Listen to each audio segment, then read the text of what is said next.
Oi, pessoal! Hoje a gente vai gravar umas histórias sobre maldições de família. Eu tô com, acho que, 3 histórias de maldições de família. Eu vou gravar um pouquinho mais lento hoje. Por quê? Porque eu ainda estou convidada. Pois é, a galera que pegou Covid tá assolando muita Covid aqui em Portugal essa época. E eu acabei pegando. Então, para não deixar vocês sem vídeo, eu tô me esforçando um pouquinho, tá?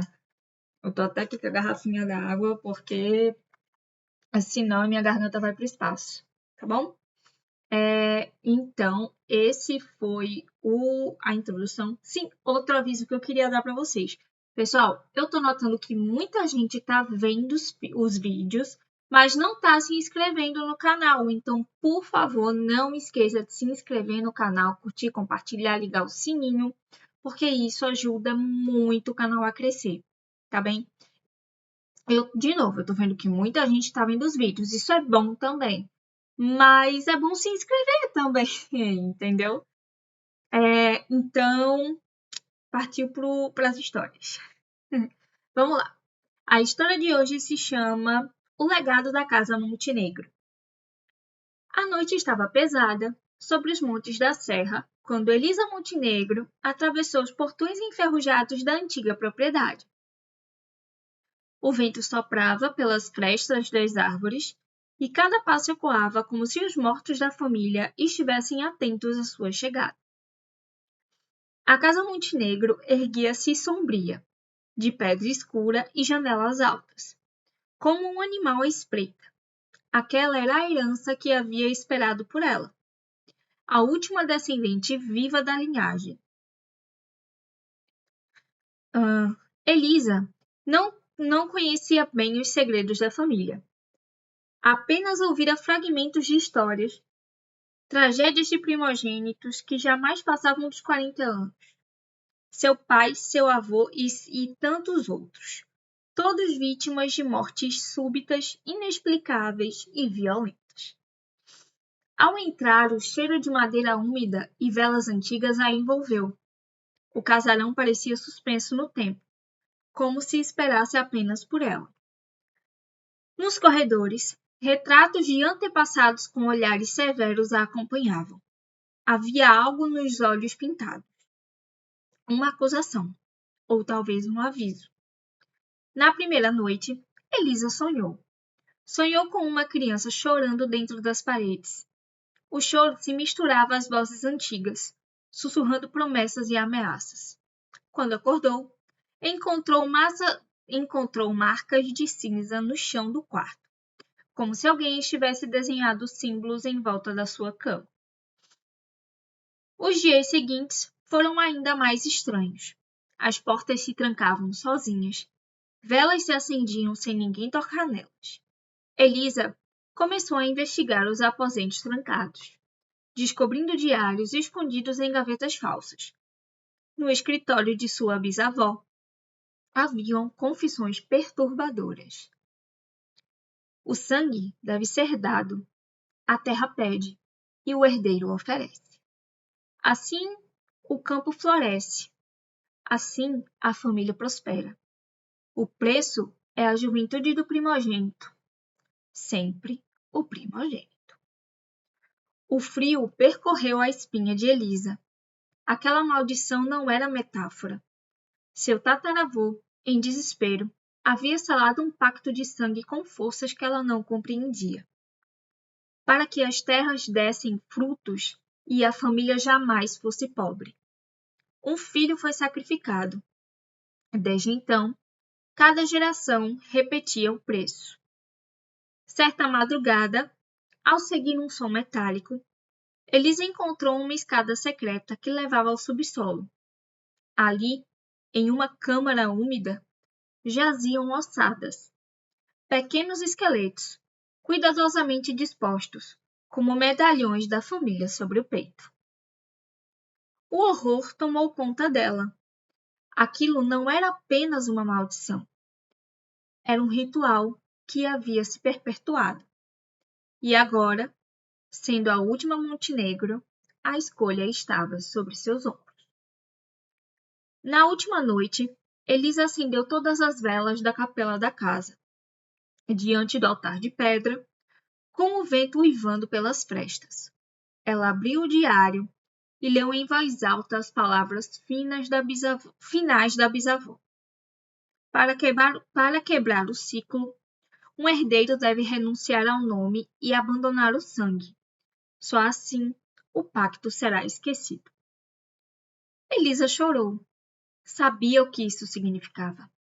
Deixar a casa, o dinheiro, a herança ou aceitar o mesmo destino dos antepassados. Quando as badaladas da meia-noite ecoaram, a sombra que guardava a família se ergueu diante dela. Uma figura disforme, feita de escuridão e ossos, com a voz que parecia vir das paredes, perguntou: "É você, Elisa Montenegro? O que me dará?" Em silêncio, o silêncio se estendeu. O coração da jovem parecia prestes a explodir. Então, com a voz firme, ela respondeu: "Eu dou o meu nome. Nunca mais serei uma Montenegro." Um trovão estourou nos céus. As velas se apagaram de uma só vez. A sombra soltou um rugido como se fosse despedaçada. Elisa caiu de joelhos, ofegante. Na manhã seguinte, quando o sol finalmente iluminou a casa, tudo estava em ruínas. O teto havia desabado em alguns pontos, as paredes cobertas de mofo e teias de aranha. Era como se, sem o pacto, a mansão tivesse envelhecido em uma única noite. Elisa partiu para nunca mais voltar. No caminho, olhou uma última vez para trás. A casa Montenegro afundava em silêncio, tragada pelo peso de sua própria maldição. Mas no fundo de sua alma, Elisa sabia. Renunciar ao nome não apagava o sangue.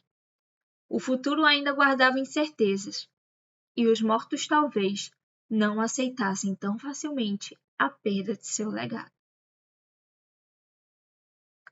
Fim da história 1. E aí, pessoal, o que é que vocês acharam dessa história? Gente, olha, sinceramente, o que eu achei, assim, achei bem legal a história.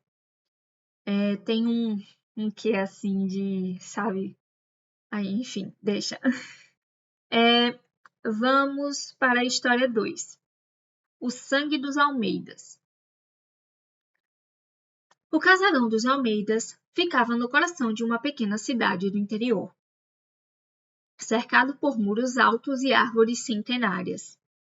À primeira vista, parecia apenas uma residência imponente de uma família tradicional de médicos intelectuais. Mas, para quem vivia ali, a história era bem diferente. Os Almeida carregavam uma sombra.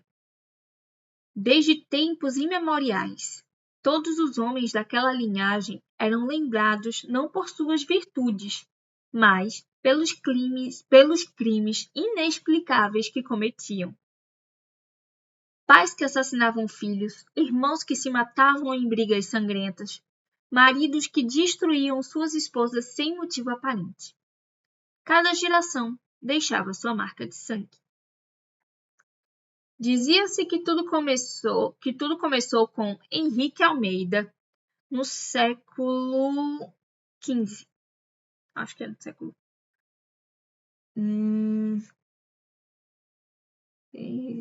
Século XV. Foi mal, gente. Números romanos e eu não combino.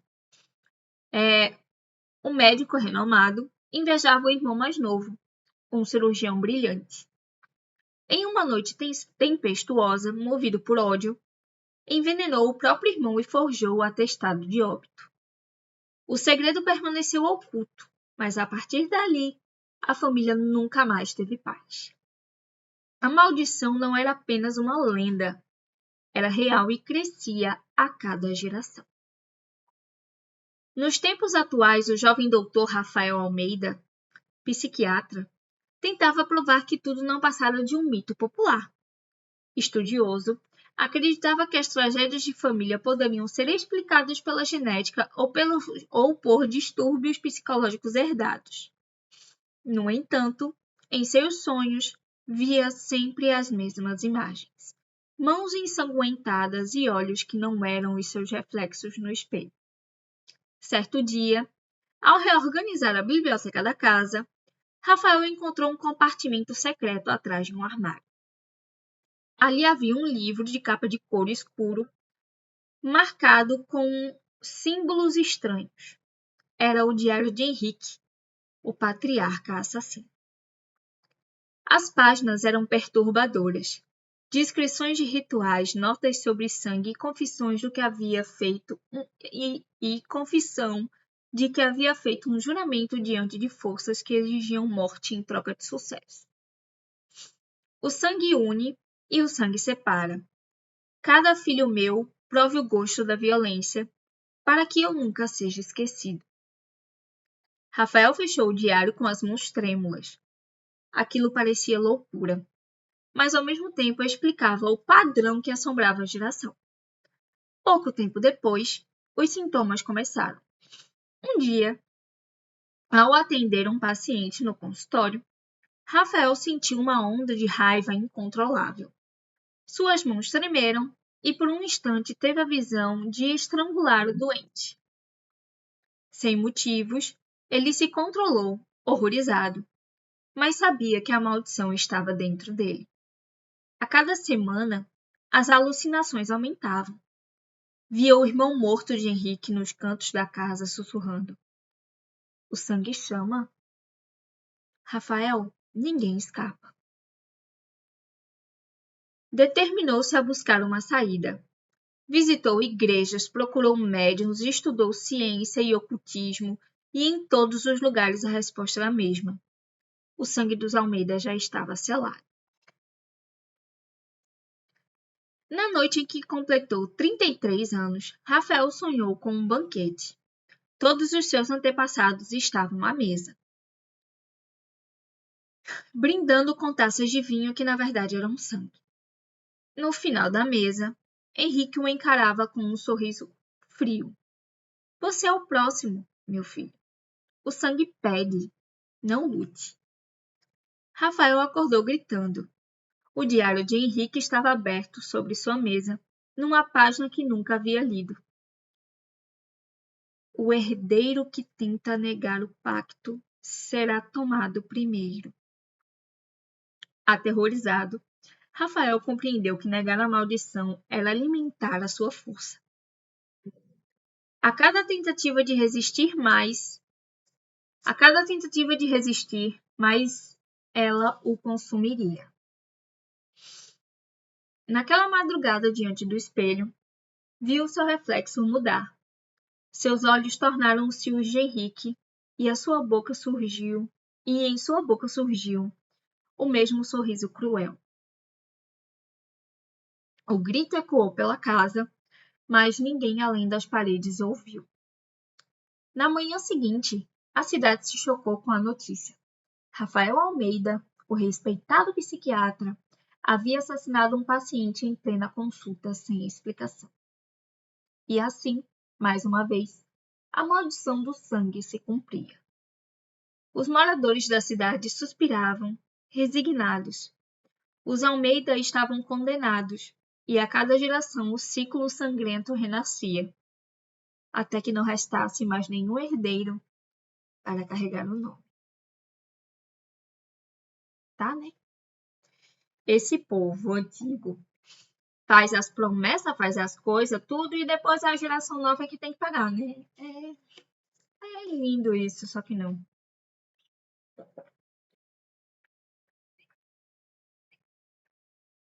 Ai, foi mal, gente, minha garganta tá começando a doer já. Vamos lá. História 3, eu acho que última. É a última. Vamos lá. A história 3 se chama As Filhas do Luar. As lendas diziam que, em uma aldeia esquecida do século XV ou do século XVI, uma mulher foi condenada à fogueira, acusada de bruxaria. Chamava-se Helena, e antes de arder entre as chamas, lançou um feitiço contra os juízes, que a condenaram, e contra todos os que viessem de seu ventre. Minhas filhas jamais envelhecerão juntas. Onde houver 3, uma sempre tombará antes da lua cheia se completar. A maldição atravessou os séculos. Cada geração de mulheres da linhagem de Helena nascia sempre com 3 irmãs, conhecidas por suas belezas étereas,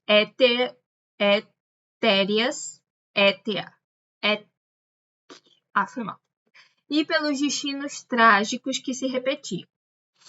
Nos tempos atuais, as herdeiras eram Clara, Isabel e Mariana. Viviam em uma casa antiga herdada pelo avô, nas margens de um rio silencioso. Desde meninas, eram ligadas por sonhos perturbadores. Viam a mesma mulher de cabelo em chamas, chamando-as pelo nome. Clara, a mais velha, acreditava piamente na maldição. Guardava cartas e diários das antepassadas, todos narrando o mesmo destino. Deu vontade de espirrar. Foi mal. Sempre uma das 3 irmãs morria jovem, sem explicação. Isabel, a do meio, recusava-se a acreditar. Era racional. Estudava medicina e dizia que tudo não passava de coincidência. Mariana, a mais nova, vivia no limite entre a fé e medo, atormentada por visões noturnas. Na véspera de uma lua cheia, Clara encontrou um baú escondido no sótão. Dentro, haviam objetos estranhos, bonecas de pano com alfinetes, espelhos rachados e um livro de feitiços em latim. Na última página, uma anotação feita pela bisavó. Tentamos quebrar o ciclo, mas o preço era alto demais. Quem desafia o luar abre portas que não consegue fechar. Clara decidiu que precisava tentar. Não suportaria perder mais uma irmã para o destino. Convocou Isabel e Mariana para um ritual.